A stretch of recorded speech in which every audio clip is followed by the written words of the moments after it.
네,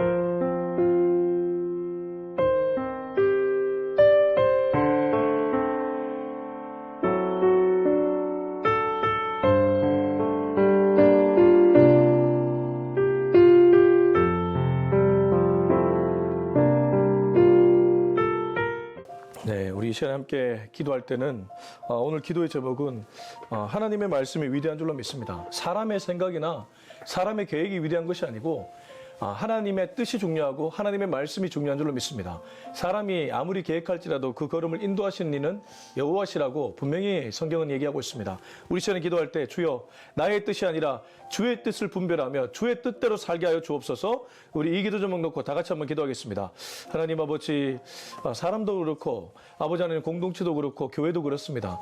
하나님 우리의 뜻대로 되는 것이 아니라 결국 여호와의 뜻대로 될 줄로 믿습니다. 하나님의 뜻과 하나님의 말씀이 어디를 가리키는지를 분별할 수 있는 분별력을 우리 모두에게 허락하여 주시옵소서. 하나님 나의 욕심이나 욕정, 안목의 정욕 이런 것들이 휩쓸려서 오히려 하나님의 뜻을 영광을 가리지 않도록 도와주시고 하나님 로마서 12장의 말씀처럼 오직 이 세대를 본받지 않고 여호와의 기뻐하시고 온전하시고 정말 하나님의 선하신 뜻이 무엇인지를 분별할 수 있는 분별력을 우리 가운데 허락하여 주시옵소서. 주의 뜻에 순종하며 주의 말씀에 순종하며 살아갈 수 있는 우리 공동체와 우리 한 명 한 명 되게 하여 주옵소서. 그리고 그것이 우리의 인생의 잘됨의 지름길인 줄로 믿습니다. 하나님 내 뜻대로 됐다가는 오히려 100점인 줄 알았지만 빵점일 때가 많습니다. 주님 뜻대로 되면 내 뜻에 잠깐은 보기 안 좋을지 몰라도 결국 100점 아니 그 이상인 줄 알고 우리가 그 걸음을 걸어갈 수 있도록 도와주시옵소서. 주님 주의 뜻이 온전한 주고 온전하고 완전한 줄로 믿습니다. 언제나 주의 뜻만을 고집하며 그 뜻에 귀를 기울이는 우리 모두가 되게 하여 주옵소서. 예수님의 이름으로 기도합니다. 아멘. 네, 오늘은 사무엘상 4장 전체입니다. 사무엘상 4장 1절부터 22절까지 꽤 길지만 좀 빠른 속도로 한번 읽어보겠습니다. 사무엘상 4장 1절에서 22절 같이 읽겠습니다. 시작. 사무엘이 말이 온 이스라엘에 전파되니라. 이스라엘은 나가서 블레셋 사람들과 싸우려고 에베네스를 곁에 진치고 블레셋 사람들은 아벡에 진쳤더니 블레셋 사람들이 이스라엘에 대하여 전열을 벌이니라. 그들이 싸우다가 이스라엘이 블레셋 사람들 앞에서 패하여 그들에게 전쟁에서 죽임을 당한 군사가 4,000명 가량이라. 백성이 진영으로 돌아오며 이스라엘 장로들이 이르되 여호와께서 어찌하여 우리에게 오늘 블레셋 사람들 앞에 패하게 하셨는고 여호와의 언약궤를 실로에서 우리에게로 가져다가 우리 중에 있게 하여 그것을 우리 원수들의 손에서 구원하게 하자 하니 이에 백성이 실로에 사람을 보내어 그룹 사이에 계신 만군의 여호와의 언약궤를 거기서 가져왔고 엘리의 두 아들 홈니와 비나스는 하나님의 언약궤와 함께 거기에 있었더라. 여호와의 언약궤가 진영에 들어올 때에 온 이스라엘이 큰 소리로 외치며 땅에 울린지라.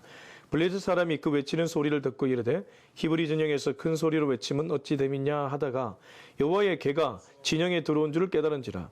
블레셋 사람이 두려워하여 이르되 신이 진영에 이르렀다 하고 또 이르되 우리에게 화로다. 전날에는 이런 일이 없었도다. 우리에게 화로다. 누가 우리를 이 능한 신들의 손에서 건지리요? 그들은 광야에서 여러 가지 재앙으로 애굽인을 친 신들이니라. 너희 블레셋 사람들아 강하게 되며 대장부가 되라. 너희가 히브리 사람의 종이 되기를 그들이 너희의 종이 되었던 것같이 되지 말고 대장부처같이 되어 싸우라 하고 블레셋 사람들이 쳤더니 이스라엘이 패하여 각기 장막으로 도망하였고 살육이 심히 커서 이스라엘 보병에 엎드러진 자가 3만 명이었으며 하나님의 궤는 빼앗겼고 엘리의 두 아들 홈니와 비나스는 죽임을 당하였더라. 당일에 어떤 베냐민 사람이 진영에서 달려나와 자기의 옷을 찢고 자기의 머리에 티끌을 덮어 쓰고 실로에 이르니라. 그가 이를 때는 엘리가 길 옆 자기의 의자에 앉아 기다리며 그의 마음이 하나님의 궤로 말미암아 떨릴 즈음이라. 그 사람이 성읍에 들어오며 엘림에 온 성읍이 부르짖는지라. 엘리가 그 부르짖는 소리를 듣고 이르되 이 떠드는 소리는 어찌 됨이냐. 그 사람이 빨리 가서 엘리에게 말하니 그때 엘리 나이가 98세라. 그의 눈이 어두워서 보지 못하더라. 그 사람이 엘리에게 말하되 나는 진중에서 나온 자라. 내가 오늘 진중에서 도망하여 왔나이다. 엘리가 이르되 내 아들아 일이 어떻게 되었느냐. 소식을 전하는 자가 대답하여 이르되 이스라엘이 블레셋 사람들 앞에서 도망하였고 백성 중에는 큰 살육이 있었고 당신의 두 아들 홈니와 비나스도 죽임을 당하였고 하나님의 궤는 빼앗겼나이다. 하나님의 괴를 말할 때에 엘리가 자기 의자에서 뒤로 넘어져 문 곁에서 목이 부러져 죽었으니 나이가 많고 비대한 까닭이라. 그가 이스라엘의 사사가 된 지 40년이었더라. 그의 며느리인 비느하사의 아내가 임신하여 해산 때가 가까웠더니 하나님의 괴를 빼앗긴 것과 그의 시아버지와 남편이 죽은 소식을 듣고 갑자기 아파서 몸을 굽히려 해산하고 죽어갈 때에 곁에 서 있던 여인들이 그에게 이르되 두려워하지 말라 내가 아들을 낳았다 하되 그가 대답하지도 아니하며 간념하지도 아니하고 이르기를 영광이 이스라엘에서 떠났다 하고 아이 이름을 이가봇이라 하였으니 하나님의 괴가 빼앗겼고 그의 시아버지와 남편이 죽었기 때문이며 또 이르기를 하나님의 괴를 빼앗겼으므로 영광이 이스라엘에서 떠났다 하였더라. 아멘. 하나님의 이 예언은 그게 좋은 일이든 나쁜 일이든 반드시 성취됩니다. 특별히 구약에서 예수 그리스도가 이 땅에 오실 것을 숱하게 예언했습니다. 당시 구약 인물들은 사실 믿지 않았죠. 아니 메시아가 정말 오기는 하는가? 그러나 우리가 생각하는 모습은 아니었지만 그는 베들레헴 말구유에서 태어나셨고 그리고 메시아로서의 사명을 감당하셨습니다.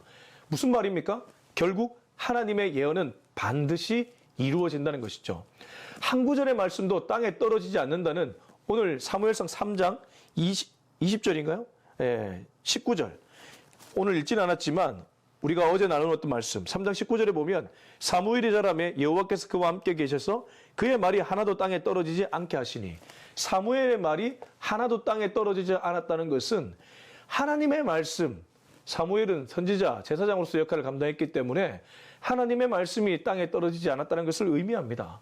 그래서 그게 좋은 일이든 나쁜 일이든 하나님의 예언은 반드시 성취된다. 왜 제가 오늘 설교서두에 이 얘기를 하냐 하면 오늘 내용을 보면 사실 그렇게 좋아 보이는 내용이 아닙니다. 오히려 우리의 눈살을 찌푸리게 만드는 그러한 일들이 나오고 있습니다. 우선 이스라엘이 블레셋과의 전쟁에서 패합니다. 심지어 그들은 언약궤를 가져왔음에도 불구하고 오히려 대패를 합니다. 3만 명이 죽었다고 합니다. 몇 절인가요? 11절 보면 하나님의 궤는 빼앗겼고 엘리의 두 아들 홈니와 비나스는 죽임을 당하였더라. 그 앞에 보면 10절 마지막 절을 보면 이스라엘의 보병에 엎드리진 자가 3만 명이었으며 3만 명이 죽고 엘리의 두 아들 홈니와 비나스도 죽고 심지어 하나님의 언약궤까지 빼앗겼다고 합니다. 근데 사실 이 말씀이 누구에게 먼저 예언되었던 말씀입니까? 하나님이 엘리 제사장에게 예언했습니다. 너의 가문에 이제 노인은 없다. 쉽게 말해 쉽게 너희 가문은 멸절제하를 당하게 될 것이고 뿐만 아니라 너가 제사장으로서 역할도 이제 끝나게 될 것이다. 그것이 불과 얼마 지나지 않아서 그대로 이루어지고 있음을 오늘 4장은 얘기해주고 있습니다. 그래서 하나님의 말씀이 얼마나 능력 있고 무서운지를 알려주는 구절이라고 볼 수 있다는 것이죠. 자, 4장 1절입니다. 사무엘이 말이 온 이스라엘에 전파되니라. 4장 1절의 이 말씀은 사무엘이 말이 온 이스라엘에 전파된다는 것은 앞서 하나도 떨어지지 않았던 사무엘, 그의 말은 곧 하나님의 말씀이었고 그 하나님의 말씀이 이스라엘에 전파되었다는 것을 의미합니다. 분명히 이 시대는 암흑의 시대고 사람들은 혼탁하며 각자 자기 소견에 옳은 대로 행하였지만 하나님은 작은 한 사람에게 등불을 밝히고 있음을 이 구절은 얘기해주고 있습니다. 지금도 그러합니다. 우리가 사는 시대가 참 혼탁한 시대죠. 진리는 점점 희미해져 가고 있고 하나님의 권위는 땅에 떨어져 있고 저마다 옳다고 얘기하지만 그 옳음의 커플을 벗겨보면 사람의 옳음입니다. 하나님의 옳음이 아니라 인본주의, 인권 사상 이런 것들로 무장되어 있기 때문에 사실 지금 시대가 사사시대와 똑같은데 중요한 건 하나님은 지금도 하나님을 똑바로 보고 있는 그 한 사람을 지켜보고 계시고 그 사람을 통해 그 교회를 통해 일하신다는 것이죠. 자, 1절 후반절을 보면 이스라엘은 나가서 블레셋 사람들과 싸우려고 에베네셀 곁에 진치고 블레셋 사람은 아벡에 진쳤더니 아마도 그 당시에 어떤 지역 중에 에베네셀이 있었고 아벡이 있었습니다. 에베네셀은 하나님이 여기까지 우리를 도우셨다. 그걸로 유명한 그런 지역인데 어쨌든 당시 이스라엘은 에베네셀, 블레셋은 아벡에 진쳐서 서로 싸우려고 그렇게 있었죠. 그래서 2절 보면 블레셋 사람이 이스라엘에 대해 전열을 벌이니라 둘이 싸우다가 이스라엘이 블레셋 사람들 앞에서 패하여 그들에게 전쟁에서 죽임을 당한 군사가 4,000명가량이다. 사실 이 전쟁이 두 번에 걸쳐 일어나는데 첫 번째 전쟁을 얘기하고 있는데 이 전쟁에서 이미 이스라엘의 군인이 4,000명이 죽었습니다. 이 4천 명 정도 죽으면 이스라엘의 군 사기가 어떻겠습니까? 땅에 떨어졌겠죠. 완전히 군 사기가 땅에 떨어졌는데 이것을 극복하려면 어떻게 해야 될까? 발을 동동 굴리다가 그들이 짜낸 묘안이 언약궤를 가져오는 일이었습니다. 근데 이게 이 3절 4절을 우리가 읽어보겠지만 이게 원래 누가 하는 방식이었냐면 이방인들이 하는 일이었습니다. 이방인들이 전쟁에서 수세에 몰리거나 열세에 몰릴 때 그거를 극복하기 위해서 자기들이 믿는 신을 그 전쟁 한가운데 가지고 왔습니다. 다곤 신상을 가져온다든가 여러 신들을 가져왔다는 것이죠. 무슨 말입니까? 이스라엘이 전쟁에서 전세가 약세로 밀리니까 그거를 극복해 보려고 인간적인 방법을 동원하고 있다는 것입니다. 여기 오늘 3절 4절 언약궤 가져올 때 하나님께 묻지 않습니다. 하나님의 뜻과 하나님의 말씀을 구하지 않고 인간적인 방법으로 그냥 이기려고 애를 쓸 뿐입니다. 저도 목회를 하면서 가장 조심해야 되는 것이 나도 모르는 사이에 인간적인 방법이나 인간에게 의존하는 일입니다. 우리가 목회뿐만 아니고 모든 일이 저는 같다고 생각하는데 가장 먼저 해야 될 일은 무릎 꿇고 하나님께 부르짖는 일인 줄로 믿습니다. 이들이 전쟁에서 약해지고 있을 때 누군가 영적으로 투철한 사람이 있었다면 하나님께 달려갔어야 됩니다. 근데 그런 흔적 없습니다. 3절 4절 보겠습니다. 시작. 백성이 진영으로 돌아오며 이스라엘 장로들이 이르되 여호와께서 어찌하여 우리에게 오늘 블레셋 사람들 앞에 패하게 하셨는고 여호와의 언약궤를 실로에서 우리에게로 가져다가 우리 중에 있게 하여 그것을 우리 원수들의 손에서 구원하게 하자 하니 이에 백성이 실로에 사람을 보내어 그룹 사이에 계신 만군의 여호와의 언약궤를 거기서 가져왔고 엘리의 두 아들 홈니와 비나스는 하나님의 언약궤와 함께 거기에 있었더라. 백성들이 진영으로 돌아왔을 때 장로들, 이른바 시니어들, 이스라엘 그룹의 리더들이 이렇게 얘기하죠. 어찌하여 우리가 여호와 앞에서 패배했는가? 패배하게 만드셨는가? 안 되겠다. 우리가 하나님의 언약궤를 가지고 다시 나가자. 앞서 얘기했던 그대로인데, 근데 여기 보십시오. 언약궤라는 것이 자기들이 마음대로 자지우지 할 수 있는 것입니까? 한번 생각해 보십시오. 하나님의 언약궤는 하나님의 임재를 나타내는 상징물이었습니다. 근데 그 상징물을 자기들이 마음대로 왔다리 갔다리 할 수 있다는 것 자체가 엄청난 교만이고 인간들의 기만입니다. 그러니까 지금 하나님을 전혀 의식하지 못하고 하나님을 그냥 하나님의 이름을 팔고 있는 것이죠. 내가 승리하려면 우리 이스라엘이 승리하려면 하나님이 필요하니까 하나님을 그냥 이용하려고 들 뿐입니다. 하나님을 경배하고 경외하고 하나님의 뜻이 어디 있는지를 겸손하게 무릎 꿇고 묻는 것이 아니라 하나님의 언약궤를 가져와서 어쨌든 이 싸움을 이기려고 하는 그런 인간의 욕망, 그런 것들이 이 안에 고스란히 녹아져 있다는 것이죠. 사실 우리도 자칫 신앙생활 이렇게 할 수 있습니다. 기도하면서도 여호와께 기도해서 어떻게든 간에 내 욕망을 이뤄내기 위해 하나님의 뜻에 순종하기 위해서가 아니라 내 욕망을 이뤄내기 위해 기도의 자리에서 기도를 하고 있다면 그 기도는 오래 하면 할수록 위험한 기도가 될 뿐입니다.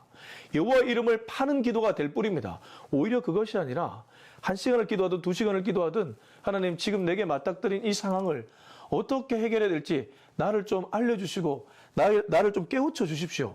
이게 우리가 해야 될 기도라는 것이죠. 아무튼 이들은 그냥 언약궤를 자기 마음대로 가져왔고 그래서 자기 진영에 뒀습니다. 참 안타까운 것은 엘리의 두 아들 홈니와 비나스 제사장 가문의 이 사람들도 전쟁에 참여했는데 마치 호기롭게 언약궤와 함께 있었다는 그런 얘기를 4절 마지막 절은 하고 있습니다. 자, 5절부터 쭉 읽어보겠습니다. 여호와의 언약궤가 진영에 들어올 때에 온 이스라엘의 큰 소리 외침에 땅에 울린지라. 아마도 그들은 이제 여호와의 언약궤가 있으니까 이기겠다 그렇게 생각하며 큰 소리로 와 하면서 소리를 질렀던 것 같습니다. 블레셋 사람이 그 외치는 소리를 듣고 이르되 히브리 진영에서 큰 소리를 외치면 어찌 됨이냐 하다가 여호와의 궤가 진영에 들어온 줄을 깨달은지라. 그런데 이 블레셋 사람들도 소문을 들었거든요. 출애굽할 때 여호와께서 그 당시에 대단했던 애굽에 재앙을 내리고 이 이스라엘 노예 민족을 탈출시켰다는 스토리를 그들도 알았습니다. 달리 말해 이 전쟁에서 저 여호와가 만약에 우리 전쟁에 간섭하면 우리가 대패하는 것 아니냐? 그래서 7절 블레셋 사람이 두려워 이르되 신이 진영에 이르렀도다 하고 또 이르되 우리에게 화로다 전날에는 이런 일이 없었도다. 우리에게 화로다 누가 우리를 이 능한 신들의 손에서 건지리요. 그들은 광야에서 여러 가지 재앙으로 애굽인을 친 신들이니라. 이렇게 그들은 외치면서 두려움에 빠지게 되었습니다. 9절 너희 블레셋 사람들아 강하게 되며 대장부가 되라. 너희가 히브리 사람의 종이 되기를 그들의 너희의 종이 되었던 것 같이 되지 말고 대장부 같이 되어 싸우라 하고 블레셋 사람들이 쳤더니 이스라엘이 패하여 각기 장막으로 도망하였고 살육이 심히 커서 이스라엘 보병에 엎드려진 자가 3만 명이었으며 하나님의 기회는 빼앗겼고 엘리의 두 아들 홈니와 비나스는 죽임을 당하였더라. 아니 그렇게 두려움에 빠졌지만 그래도 몇 명의 블레셋 사람들은 아마 좀 깨어 있었던 것 같아요. 지금 누가 깨어 있고 누가 지금 완전히 어두워져 있습니까? 깨어 있어야 될 이스라엘 백성들은 완전히 눈이 감겨 있고 영적으로 혼미해져 있고 도리어 블레셋 사람들이 이러한 절체절명의 순간에도 깨어 있습니다. 너희 블레셋 사람들아 강하게 되며 대장부가 되라. 너희가 히브리 사람의 종이 되기를 그들의 종이 되었던 것 같이 되지 말고 대장부 같이 되어 싸우라. 그들은 주눅들지 말고 다시 한번 해보자. 이렇게 하면서 나아가고 있습니다. 그랬더니 어떤 결과가 일어났습니까? 이스라엘이 대패했습니다. 여호와의 언약궤가 있음에도 불구하고 대패했고 그래서 이 언약궤가 빼앗겼고 죽은 사람의 수는 3만 명. 여러분 한번 상상해 보십시오.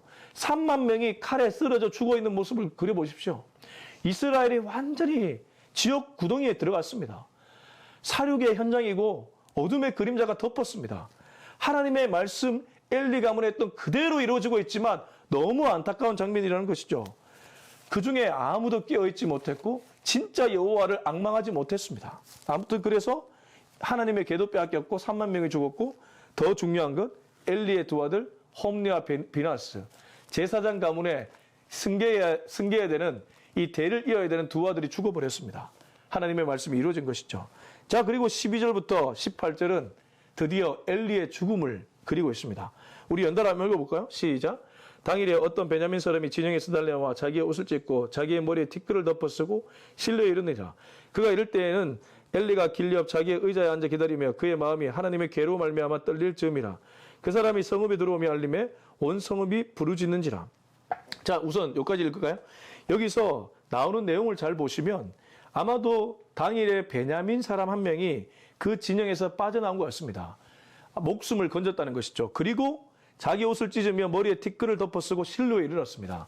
지난번에도 얘기했지만 이 당시에 실로는 원래 언약궤가 있었습니다. 지금 실로에서 언약궤를 가져갔지만 언약궤가 있는 신앙의 중심지가 실로였습니다. 아마 그는 허겁지겁 실로에 도착했습니다. 그가 이럴 때에 실로의 제사장으로 있었던 엘리가 그를 맞이하게 되죠. 근데 참 재밌는 것, 맞이하는 그의 모습을 보십시오. 길 옆 자기의 의자에 앉아 기다리며 지금 이스라엘과 블레셋이 큰 전쟁이 일어났는데 제사장이 의자에 앉아가 기다릴 때입니까? 사실 의자에 앉아 기다릴 때가 아니라 그는 제사장이라면 하나님께 나와 기도하든지 아니면 전쟁에 참가하든지 무언가 모범이 되는 모습을 보여야 되는데 그냥 자기 의자에 앉아 기다리고 있습니다. 나중에 보면 이 사람이 몸이 비대했다고 표현합니다. 그만큼 뚱뚱해져 가지고 아주 자기 몸 하나 가누지 못하는 그런 아주 어리석은 모습을 보여주고 있습니다.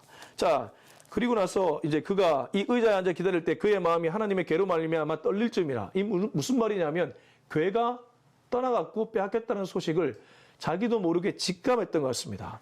그리고 이 베냐민 사람이 와서 막 부르짖고 있습니다. 14절 엘리가 그 부르짖는 소리를 듣고 이르되 이 떠드는 소리는 어찌 됨이냐. 그 사람이 빨리 가서 엘리에게 말하니 그때 엘리의 나이가 98세라 그의 눈이 어두워서 보지 못하더라. 성경에서 눈이 어두워 보지 못한다는 것은 육신만을 가리키는 것이 아니라 영적인 면도 같이 가리키는 것입니다. 다시 말하면 나이가 많아 눈이 어두운 것도 있지만 그만큼 영역이 떨어졌다는 것. 그는 제사장으로서의 자신의 본분과 사명을 다 잊어버린 그런 사람이라는 것이죠. 16절 그 사람이 엘리에게 말하되 나는 진중에서 나온 자라. 내가 오늘 진중에서 도망하여 왔나이다. 엘리가 이르되 내 아들아 일이 어떻게 되었느냐. 소식을 전하는 자가 대답하여 이르되 이스라엘이 블레셋 사람들 앞에서 도망하였고 백성 중에는 큰 살육이 있었고 당신의 두 아들 홈리와 비나스도 죽임을 당하였고 하나님의 궤는 빼앗겼나이다. 언제나 불안함은 실제로 나타날 때가 많이 있죠.